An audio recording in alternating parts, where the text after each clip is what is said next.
det er stigende grundvand i Danmark. Mere og mere. Ja, der er nogle steder, vi har nogle problemer med det. Vi er i hvert fald meget. Ja. Der hvor jeg kommer fra. Ja, der kan være nogle steder, det ikke kan lade sig gøre, ikke? Det er klart. Så, men der, hvor det kan være spændende, det er jo inde i byen, for eksempel. Hvor vi har det er klart. Vi har de store problemer, ikke? Og når vi har oversvømmet, så er det kælder, og det er og sådan noget, der kan skade. Og se nogle veje, der går ned i.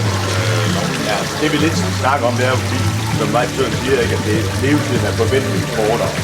Fordi vi har jo stor forbrug her. Så man kunne, Det er der, man bliver bekymret. ja, men man kunne få kort. Vi har lavet et forsøg i en af vejene, hvor midten af vejen, hvor trafikken kører, der er det traditionelt belæg. Og så har vi kanterne til begge sider, hvor vi har permeat. Det kunne man måske godt tænke sig ind i en by, hvor vi har nogle kantsten, så måske bare har 50-60 cm ud langs kanten, hvor der ikke rigtig kører noget væsentligt trafik. Og så kører man derude som sådan en slags akselregel langs kantsten. Hurtigt vandet væk, ned i belægningen nedenunder. Og så er det også sådan, til at betale og lave en udskiftning, måske efter over 10 år, eller hvor lang tid det nu går. Det er sådan lidt svært at se ud i fremtiden. Det er jo en udfordring for det, vi arbejder med. Men interessant, at nogen tænker sådan nogle tanker der, hvor man kan få vandet hurtigt væk. Også fordi vi taler så meget med klima og alt muligt andet. Og så er det jo sådan set lidt befriende, at det også kan diskutere noget andet, end vi altid diskuterer det traditionelle. Så det er sådan en ny måde at tænke på.